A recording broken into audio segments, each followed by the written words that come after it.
Prions.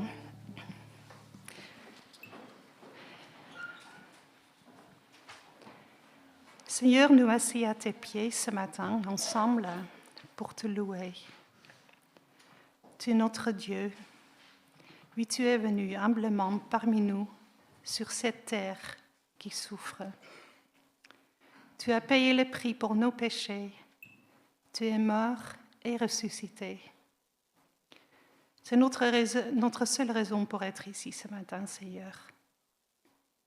Nous te remercions. Nous te prions que tu bénisses ce culte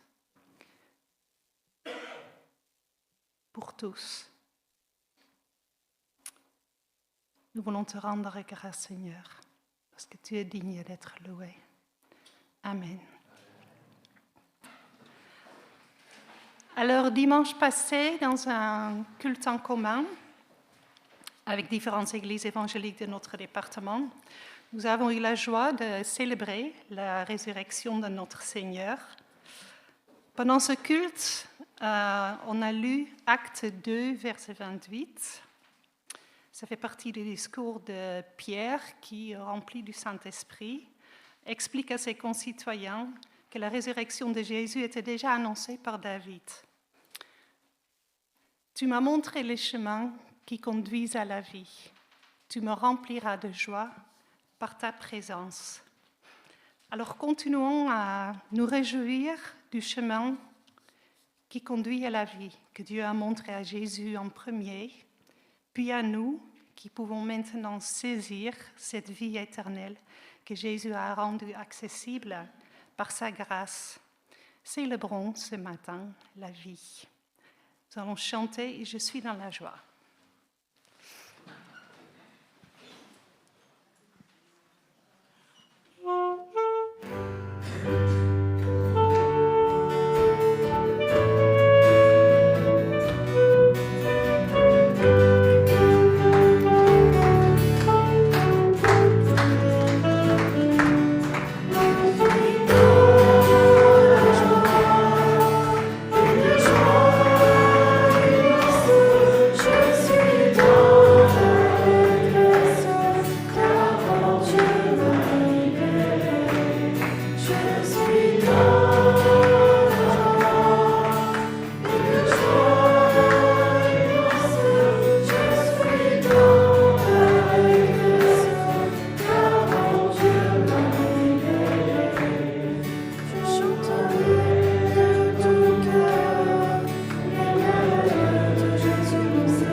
Alors, le poème que David récite, le poème de David, psaume 16, versets 9 et 11, dit « Alors mon cœur se réjouit, je danse de joie, mon corps est totalement en sécurité.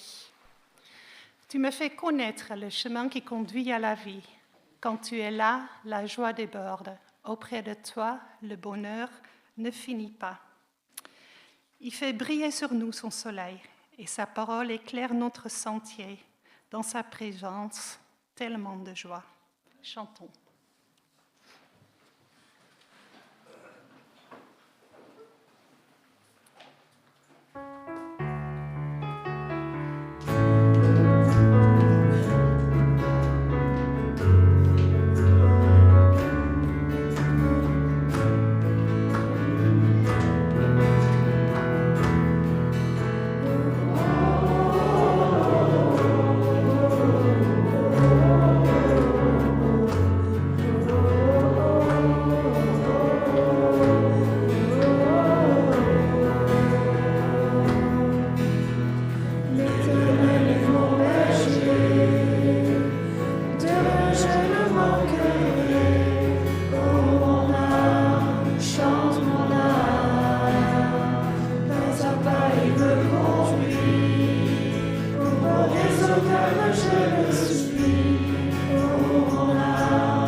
nous a donné sa vie, son amour et sa joie. La louange envahit nos cœurs. Chantons.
Pour la vérité et pour le chemin. Chantons « Entends mon cœur ». Après ce chant, il y aura un temps de prière libre.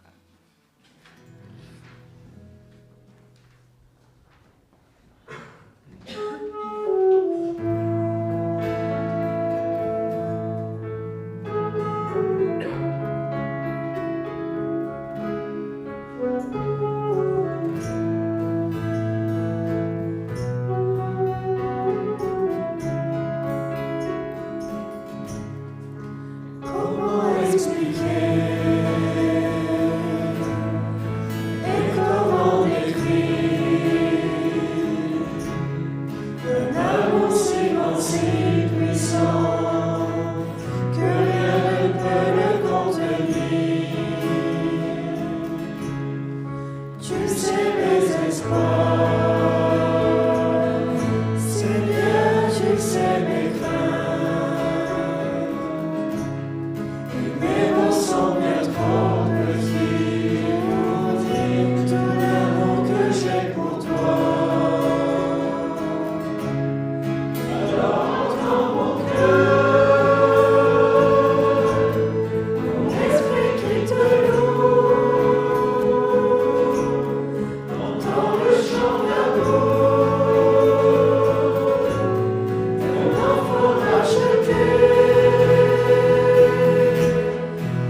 Seigneur, dans le battement de mon cœur, tu entendras toujours.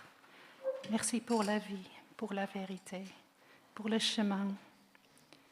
Merci pour toi, Jésus.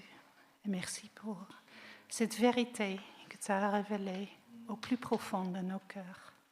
Merci.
Oui, Seigneur, nous nous réjouissons de ton amour. Nous nous réjouissons de la vie que tu nous donnes, la grâce que tu nous donnes. Nous ne voulons pas oublier ce monde en détresse, Seigneur. Nous ne voulons pas oublier ceux qui souffrent dans notre communauté, dans les pays en guerre, des enfants persécutés. Nous ne voulons pas les oublier, Seigneur. Ça nous dépasse, mais Jésus, tu as marché parmi nous. Tu connais tout. Merci, Jésus, d'être venu salir tes pieds sur cette terre. Et merci pour l'espoir que tu as apporté par ta mort et ta résurrection.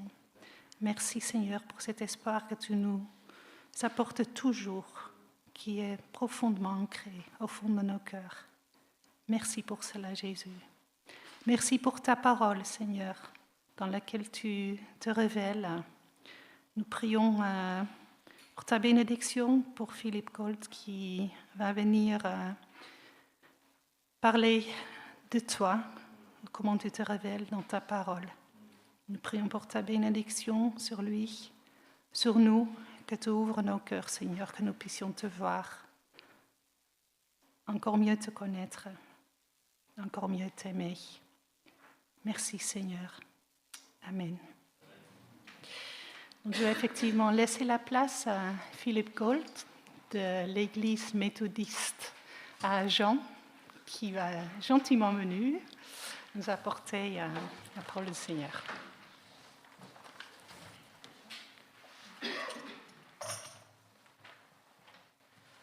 Agen, comme on dit chez nous. Je suis enchanté d'être là, ravi de pouvoir partager ce culte avec vous. En fait, en venant, je me suis rendu compte que vous êtes il n'y a qu'une grande ville entre Agen et Bergerac. On passe par Villeneuve et après c'est la campagne et après c'est vous. Donc finalement, on est voisins. Je suis venu une ou deux fois ici sur Bergerac pour des congés. J'ai visité un petit peu la ville et les alentours, mais je n'étais pas passé par cette petite ruelle et je n'avais pas vu l'église, mais je suis content de pouvoir être là. C'est John que j'ai rencontré dans le cadre du CNEF qui m'avait invité à venir et c'est avec joie que je le fais. J'ai aussi entendu avec joie que vous étiez en culte en commun pour Pâques. Ah, alors, je vais parler plus lentement.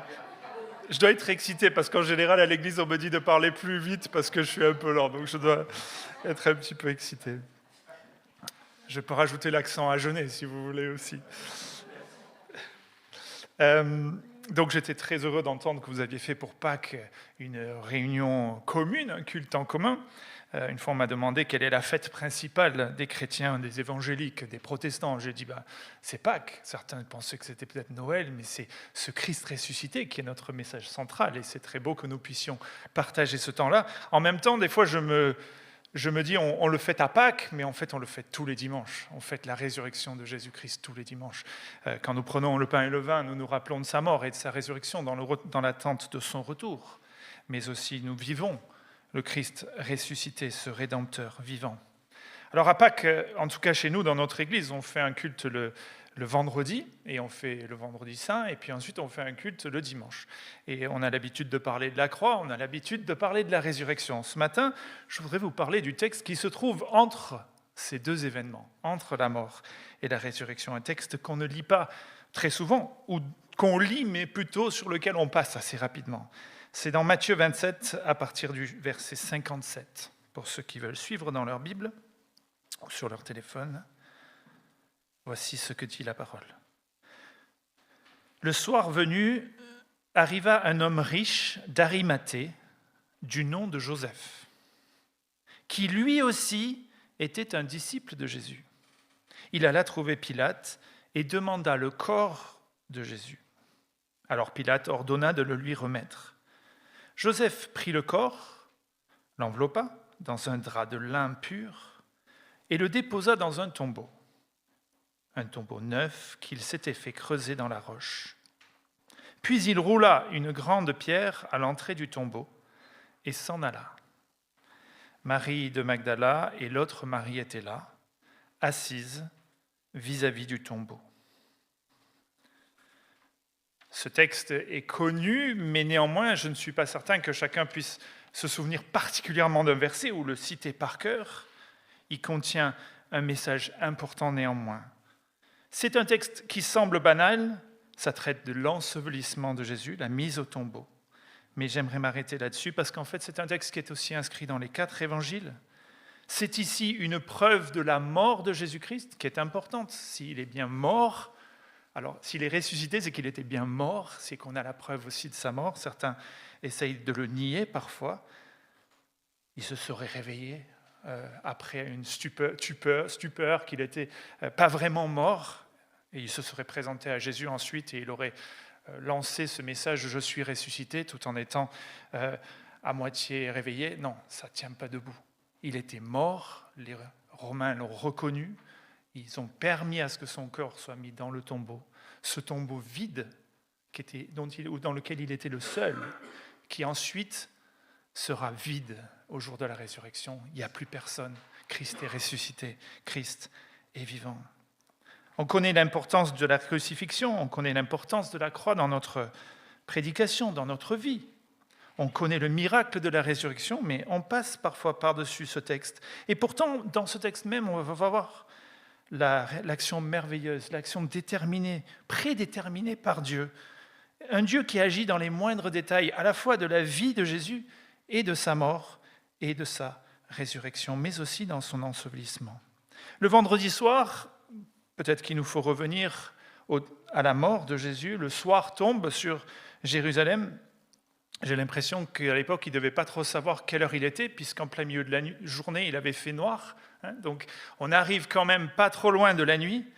Et pour la Pâque juive, on ne veut plus d'un corps ou de plusieurs corps sur les croix. On veut les descendre de la croix. Pour cela, les Romains vont mettre à mort ou forcer la mort des brigands sur la croix, mais Jésus, ils ne vont pas lui casser les jambes pour qu'il s'affaisse et pour qu'il meure. Il était déjà mort. Aucun de ses os ne sera brisé, nous dit l'un des apôtres, l'un des évangélistes, en souvenir de cet agneau de Pâques dont aucun os ne devait être brisé. Mais la Pâque commence, et vous savez que ça commence à 18h le soir, la veille, le vendredi soir. Tous les disciples l'ont abandonné, Marc 15 nous le dit. Tous l'abandonnèrent et prirent la fuite. Il y a peut-être Jean et Marie qui sont au pied de la croix. Jean à qui le Seigneur va lui dire « Voici Jean, prends Marie pour ta mère ». Mais tout le monde est parti.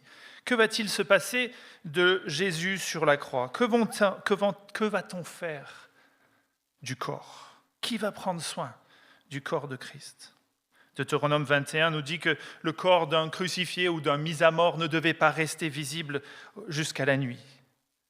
Mais si vous vous rappelez, ou si vous connaissez un petit peu l'histoire, les crucifix, ils n'avaient pas d'habitude le droit à une sépulture. Ils étaient, le plus souvent, ils mouraient sur la croix et un petit peu dépecés par les animaux qui étaient là, par les oiseaux qui venaient manger, ou alors leur corps se décomposait, ou alors ils étaient tout simplement envoyés dans une fosse commune, celle qui accueillait tous les condamnés. Une honte finale, un effacement qui venait finalement accomplir ce qui était déjà en partie accompli lorsqu'ils étaient nus et crucifiés sur la croix. Mais dans ce texte, 2 hommes entrent en scène. Nous en avons vu un ici et nous en verrons un autre dans le texte de Jean.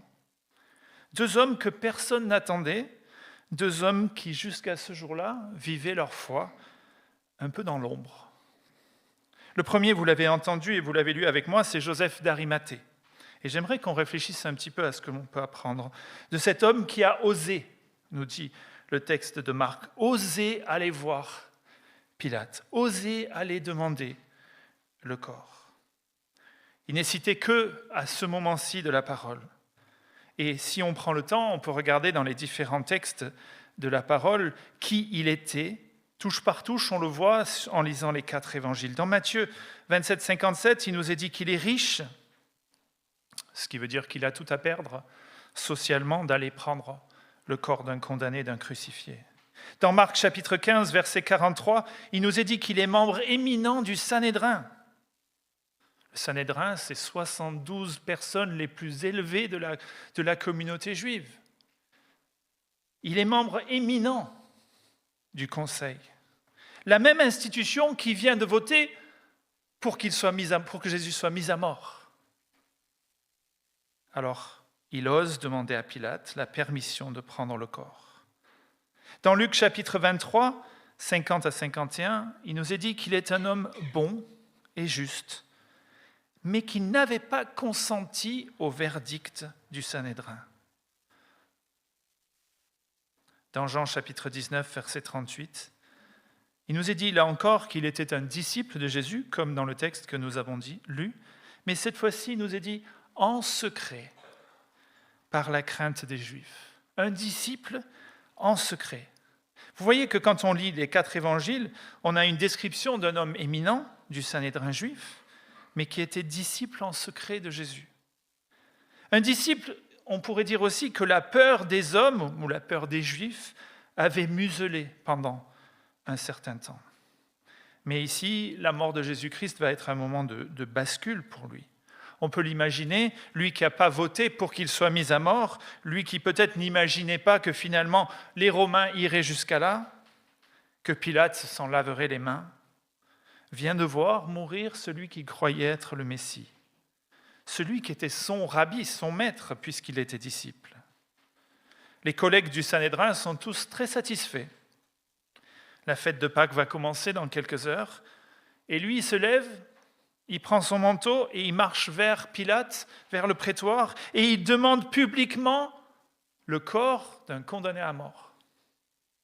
Pour s'identifier à Jésus, pour s'identifier à son maître. Vous vous imaginez, enfin peut-être qu'on ne s'imagine pas trop, mais toucher un cadavre à la veille de Pâques, ça allait le rendre impur pour le restant de la plus grande fête de l'année. Son rôle, sa réputation, tant par rapport aux Juifs que par rapport aux Romains, sa richesse peut-être dans son réseau professionnel allait être endommagée, touchée. Son rôle religieux, tout ça, il le met sur la balance pour aller voir Pilate pour récupérer le corps du Seigneur. Qu'est-ce qui se passe en lui ce soir-là? On ne sait pas exactement. Mais la mort de Jésus, au lieu de le terrifier, comme on sait que les disciples vont avoir peur et vont être terrifiés, lui, au contraire, d'une certaine manière, ça le libère. Ce qui le retient depuis des années d'être un témoin public, il va s'ouvrir. Et il va y aller. Il va dire, comme ce centenier qui disait « Assurément, cet homme était le Fils de Dieu du bas de la croix en le voyant mourir. » Voir Jésus donner sa vie a dû le convaincre de franchir ce pas, d'affirmer publiquement qu'il était un disciple du Christ crucifié.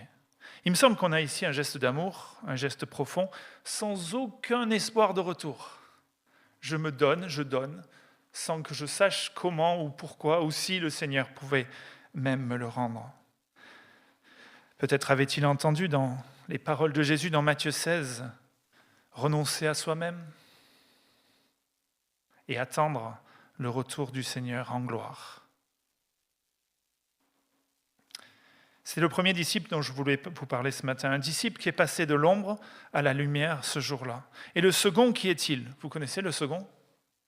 Disciple en secret? Nicodème, je l'ai entendu du coin de l'oreille. On va lire le texte qui se trouve dans Jean.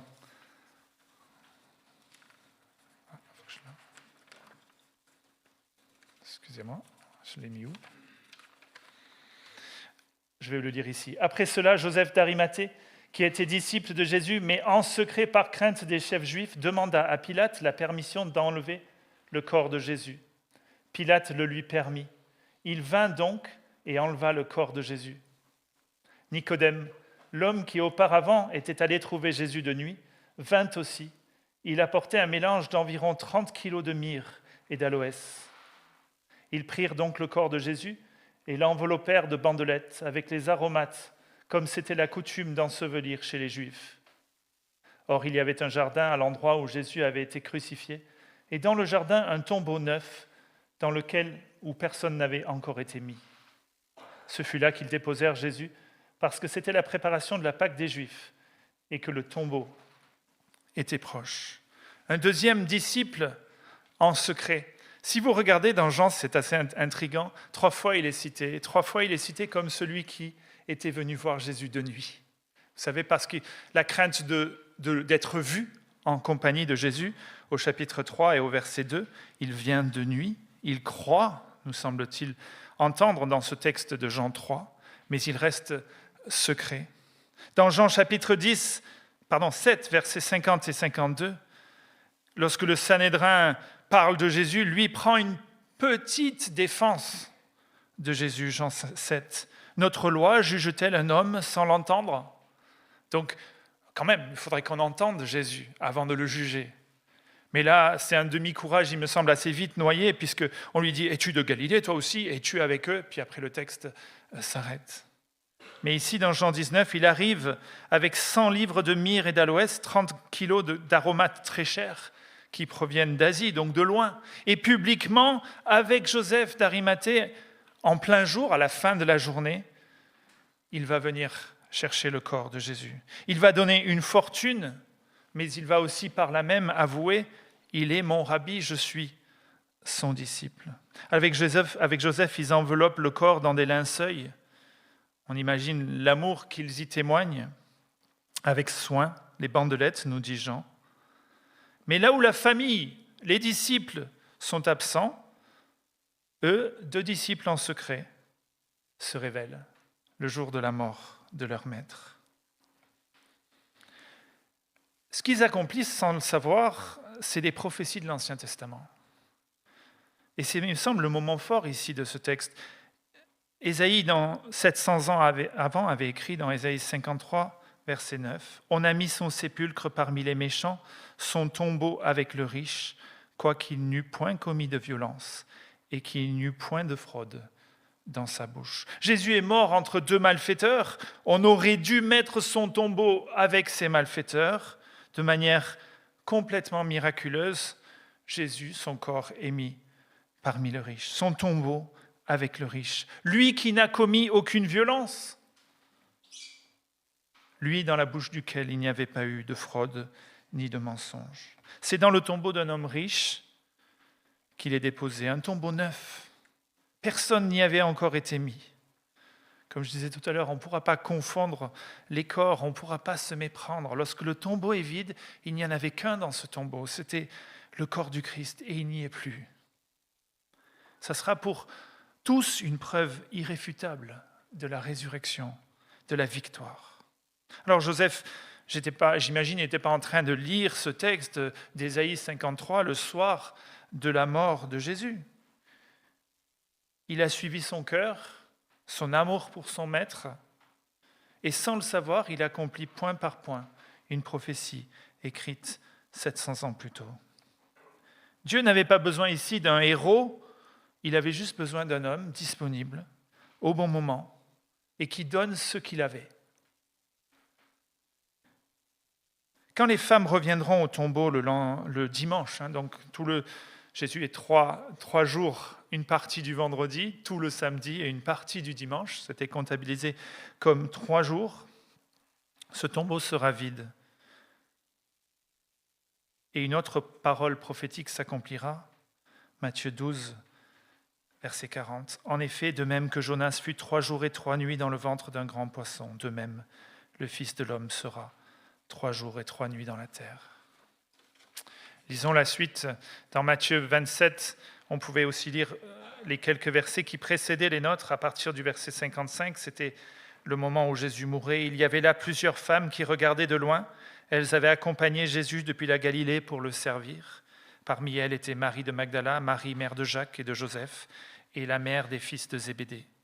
Au verset 61, Marie de Magdala et l'autre Marie étaient là, assises vis-à-vis du sépulcre. Matthieu, quand il décrit ça, nous montre que des femmes ont vu ces hommes descendre Jésus de la croix, ont vu où elles l'avaient amené. Elles savent où aller chercher le corps à la résurrection. Elles savent où est Jésus. Ce qui nous est dit après au verset chapitre 28, après le sabbat, à l'aube du premier jour de la semaine, Marie de Magdala et l'autre Marie allèrent voir le sépulcre. Et voici, il y eut un grand tremblement de terre, car un ange du Seigneur descendit du ciel, vint rouler la pierre et s'assit dessus. Son aspect était comme l'éclair, son vêtement blanc comme la neige. Les gardes tremblèrent de peur et devinrent comme morts. Mais l'ange prit la parole et dit aux femmes, « Pour vous, ne craignez pas, car je sais que vous cherchez Jésus qui a été crucifié.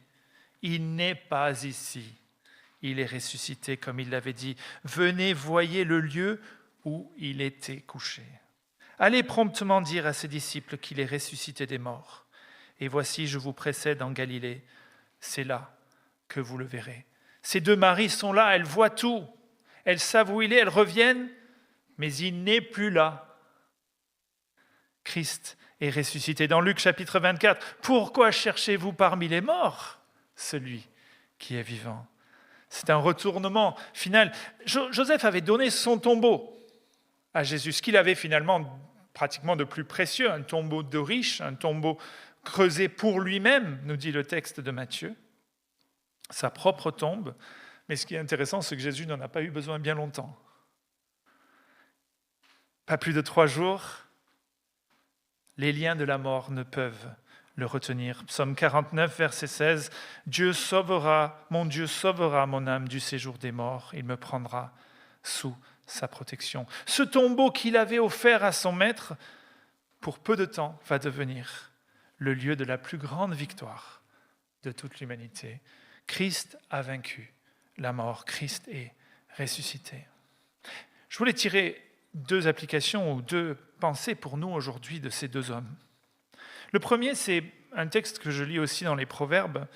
Dans le cadre de notre Église, nous travaillons sur le texte des Proverbes en ce moment. Et dans Proverbe 29, verset 25, il nous est dit la chose suivante. « La crainte des hommes tend un piège, mais celui qui se confie en l'Éternel est protégé. » Ce texte m'apprend cela. On est tous pris par la crainte des hommes. Qui ici dira que ce n'est pas le cas ? On peut pointer du doigt Joseph d'Arimathée. Comment ça ? Il était disciple, mais en secret, il avait peur. On a tous peur. Mais la crainte des hommes nous tend un piège. C'est un piège qui nous empêche d'ouvrir nos bouches, qui nous empêche de vivre pour lui de manière claire. Quand Jésus est mort à la croix, ça a dû exploser dans la vie de ces 2 hommes-là. La crainte des hommes, c'est un piège. Je veux me confier en l'Éternel, en Dieu. C'est lui qui me protège, quel que soit le risque que je prends. Pierre, juste avant, avait dit quelque chose d'assez impressionnant. « Même si je dois mourir, je ne te renierai pas », avait-il dit dans Luc 22, 33. Mais quelques heures plus tard, il avait nié connaître Jésus devant qui ? Une jeune servante, nous dit le texte. Devant la personne la plus insignifiante. « Non, je ne le connais pas, cet homme. » 3 fois. La crainte des hommes, sa peur face à une jeune femme, l'a fait chuter. Joseph, il n'avait rien promis comme Pierre, j'irai jusqu'à la mort pour toi, Seigneur. Mais ce vendredi soir-là, sans discours, sans parole, sans serment, sans promesse, il va chez Pilate, il s'identifie publiquement au Sauveur condamné. Cette peur des hommes, c'est un piège qui nous tient tous.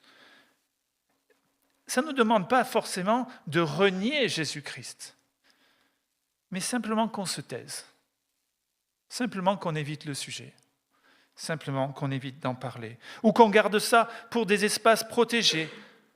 Alors la laïcité en France, certains comprennent mal la laïcité, disent on n'a pas le droit de parler de notre foi en public. Non, on a le droit de parler de notre foi en public. On est libre de dire notre foi. On n'a pas le droit de l'imposer à quelqu'un d'autre et on n'a pas le droit de créer un trouble à l'ordre public selon la loi française. Mais on a le droit d'exprimer ce en quoi on croit. Et d'ailleurs, personne ne peut nous en empêcher si on utilise la laïcité de manière correcte. Je peux parler de ma foi dans la sphère publique. On est libre de dire notre attachement au Seigneur. Alors je ne sais pas comment, je ne vous connais pas et j'ai du mal des fois à prêcher à des gens que je ne connais pas, mais en fait je me parle à moi-même et j'espère que ça vous parle à vous aussi, mais dans ma famille, dans mon travail, dans ma vie, dans mon quartier, est-ce qu'il y a des personnes devant lesquelles on n'ose pas s'affirmer comme chrétien? Est-ce que c'est par peur? Je ne pense pas que ce soit par manque de conviction. On aime notre Seigneur, on aime notre Sauveur. Mais parfois, on a peur du regard des autres, de la critique, de ce que l'on pourrait perdre. Joseph nous apprend que lorsqu'on contemple ce que le Seigneur a fait à la croix pour nous, on voit qu'il a tout donné pour moi. Je donne ma vie pour mes amis. Qu'est-ce que je pourrais perdre si je m'annonce comme lui appartenant? C'est rien par rapport à tout ce qu'il m'a donné. Contemplant l'œuvre du Seigneur à la croix, ce qu'il nous a apporté, et sa résurrection. Parce que la fin du texte de Proverbe est belle, celui qui se confie en l'Éternel est protégé. En Jésus-Christ, la promesse est encore plus forte. Il est ressuscité, il a vaincu la mort. Nous aurons un corps ressuscité, nous aurons une vie éternelle à ses côtés. Celui qui se confie en Jésus est protégé pour l'éternité. La parole nous dit que nous sommes en lui plus que vainqueurs. Vous avez besoin d'être vainqueur? Non, vous êtes plus que vainqueurs. En Jésus-Christ. De quoi avons-nous peur? La deuxième application, c'est que ces hommes-là sont placés par Dieu à ce moment précis pour le servir. Je l'ai montré que ça accomplissait des prophéties dont ils n'avaient pas conscience probablement qu'ils les accomplissaient. Mais Dieu les avait placés là au moment où il en avait besoin. Regardez ce que ces hommes vont mettre à la disposition de Jésus. Premièrement, leur autorité. Joseph, comme je vous l'ai dit, était membre du Sanhédrin, donc un des 72 de la Cour suprême, si vous voulez. Joseph utilise sa position de notable pour accéder à Pilate. Imaginez un disciple galiléen qui vient voir Pilate. « Oh Pilate, tu nous donnerais le corps, s'il te plaît ?» Jamais de la vie. Par contre, l'homme du Sanhédrin, ceux qui avaient envoyé Jésus pour qu'il soit mis à mort par Pilate, etc., qui avaient ensuite poussé la foule à dire « crucifie-le », qui avaient fait que Pilate avait finalement perdu un peu les moyens et s'était lavé les mains, un homme du Sanhédrin me demande le corps. Ok, il est bien mort? Oui, ça c'est ce que l'on voit, je crois, dans Marc. Alors donnez-lui le corps. Il utilise sa position pour obtenir quelque chose. Ils utilisent tous les deux leurs biens. Joseph, un tombeau taillé dans le roc, ça vaut une fortune. Une centaine de livres d'aromates. On n'imagine même pas 30 kilos d'aromates, de plantes et d'aromates qui ne viennent même pas du pays, qui ont dû être achetés, qui ont été approvisionnés depuis l'Asie. Le texte va jusqu'au bout. Des linceuils de fin lin. Oh, c'est un enterrement de roi ici. Le lin pur, fin. Ils donnent leurs ressources sans compter. Ils donnent de leurs biens. Dernière chose qu'ils donnent, c'est une présence, parce que la famille est absente, les disciples ne sont plus là, mais eux, d'une certaine manière, deviennent famille du Christ qui récupère le corps. Ils sont présents aux côtés du Seigneur, même dans sa mort. Ces deux hommes avaient été placés là, en position de responsabilité pour ce moment. Dieu gaspille jamais les ressources qu'il nous donne. Il les confie à ses enfants, mais il nous prépare aussi pour un moment où on pourra s'en servir pour lui. Quelles que soient les ressources que nous avons, quelles que soient les positions dans lesquelles nous sommes, comment pouvons-nous nous en servir pour le Seigneur? Vous savez, Esther, la reine, avait été sélectionnée dans un concours Miss Perse et elle avait été choisie pour être la reine. Le roi ne l'avait pas convoquée. Que lui dit Mardochée quand le moment critique arrive? Que ne sais-tu si Dieu ne t'a pas placé là pour ce moment? Et elle prend son courage, et elle aussi, elle ose. Elle va taper à la porte du roi, va rentrer en présence du roi sans que le roi l'ait convoqué.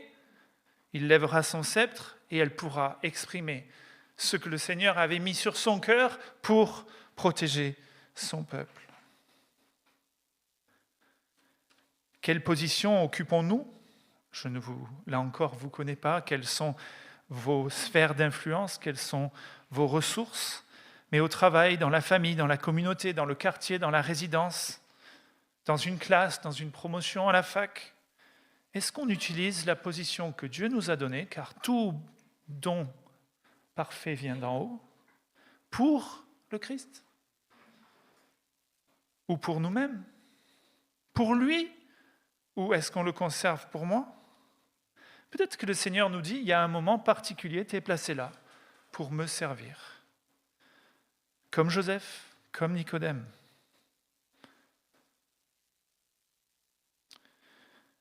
La résurrection de Jésus, j'imagine, a tout changé encore plus pour ces deux hommes. Il ne nous a rien dit de la suite. Que sont-ils devenus? Disciples, il était à la mort, je l'imagine d'autant plus confirmé à la résurrection. Ce n'est plus un homme mort que nous confessons, ce n'est plus un homme mort auquel il s'identifie, mais un homme ressuscité, victorieux de la mort. Et nous aussi, Christ est vainqueur. En lui, nous sommes plus que vainqueurs. Joseph pensait préparer un sépulcre pour l'homme qu'il suivait, et il a en fait préparé le lieu de la plus grande des victoires de l'humanité, c'est ce que je vous ai dit tout à l'heure. Ce que tu mets dans les mains de Jésus, il peut s'en servir. Ta réputation, tes biens, ton autorité, ton courage d'aller oser en parler. Peut-être qu'il peut faire de ce petit geste une chose qui a une valeur éternelle. Peut-être l'occasion pour quelqu'un de rencontrer le Christ. Je prie pour cela, je prie que vous soyez dans votre ville des témoins qui osent, des témoins qui donnent ce qu'ils ont pour le service de leur Seigneur. Prions.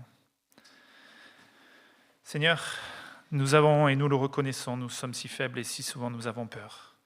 Peur des voisins, peur de la parole, peur de la famille, peur de l'autorité, peur de je ne sais quoi. Mais Seigneur, ce sont des peurs qui parfois nous handicapent.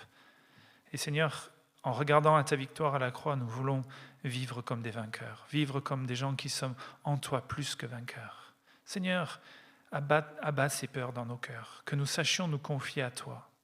Tu es le Dieu tout-puissant, celui qui a gagné toutes les victoires, et nous voulons simplement nous placer entre tes mains. Seigneur, donne-nous ce courage d'oser, ce courage de parler, ce courage d'être des disciples, non plus en secret, et des disciples non plus dans l'ombre, mais qui sont dans la lumière, qui sont visibles et qui parlent de toi.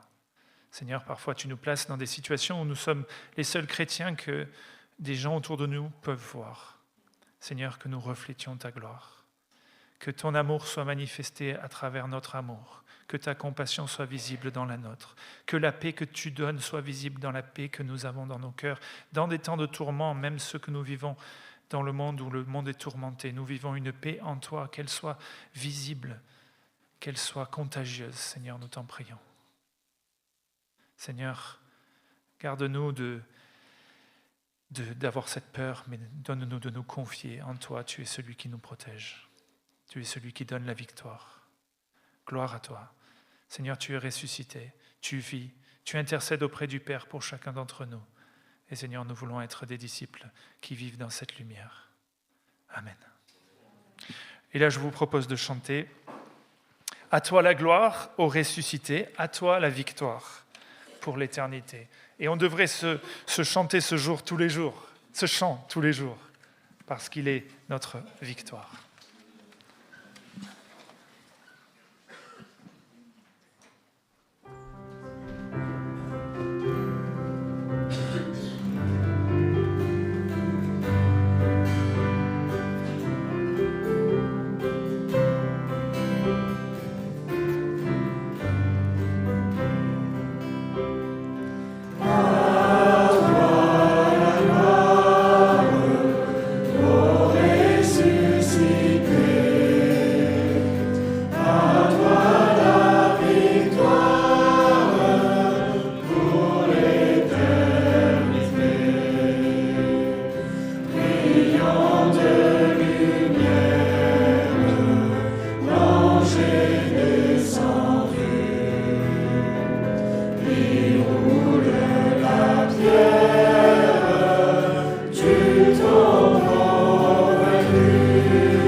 Donc, nous pouvons également rendre grâce au Seigneur financièrement par nos offrandes. Donc, il y a 2 boîtes de sortie de l'Église où on peut faire ça par virement. Les autres annonces pour la semaine. Donc, mercredi 15 avril à 14h, réunion de conseil, et à 19h30, le groupe Quantum en visioconférence. Samedi 18 avril à 14h, il y a la répétition du groupe de louanges, et à 18h30, il y aura le groupe de jeunes. Et dimanche prochain, culte à 10h. On va finir avec le psaume 56, verset 14. Oui, tu m'as sauvé de la mort, tu m'as empêché de tomber, alors je marche devant toi dans la lumière de la vie que Jésus a donnée dans la résurrection. Alors, sur ce chemin de la vie, le bonheur au plus profond de nous, dans toutes les circonstances, et la grâce du Seigneur nous accompagneront. Marchons dans sa présence, nous reprenons le chant Yahvé.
Et dans sa maison j'habiterai. Oh mon âme, chante mon âme, sans cesse jusqu'à son retour. Mon âme chante son amour tous les jours, tous les jours. Oui, toujours le bonheur et la grâce m'accompagneront devant sa face. Dans sa présence, tellement de joie, tellement de joie. Et tant qu'il se trouve auprès de moi, aucun mal mon âme tu ne craindras. Et dans son temps, je reviendrai, je reviendrai. Yahweh, Yahweh, tu fais briller sur moi ton soleil. Yahweh, Yahweh, ta lumière chasse au loin les ténèbres. Yahweh, Yahweh, tu fais briller sur moi ton soleil. Yahweh, Yahweh, Yahweh.